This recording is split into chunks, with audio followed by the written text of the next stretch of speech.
Në Belgjik burgjet janë mbushur plot dhe për këtë autoritetet po kërkojnë një zgjidhje. Kuptohet jashtë kufive.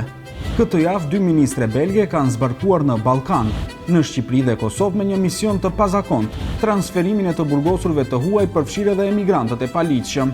Ministre e Drejtësisë dhe ajo e Azilit dhe Migrimit në Belgjik kanë nisur një vizitë 3 ditore në rajon.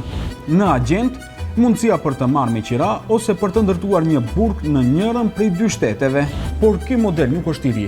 Kosova tashmë ka nënshkruar një marrëveshje të ngjashme me Danimarkën. Nga viti 2027, 300 të burgosur danez do të dërgohen në Gjilan, marrëveshje që i sjell Kosovës 200 milion euro për 10 vite. Por Belgjika e sheh Shqipërinë dhe Kosovën jo vetëm si partner logjistik, por si pjesë të zinxhirit të luftës kundër krimit të organizuar. Në burgjet belge ndodhen 307 shtetas shqiptar, shumica pa leje qëndrimi. Në Tiranë, Belgjika pritet të kërkojë rikthimin e të dënuarve shqiptar që po vuajnë dënim në burgjet e saj.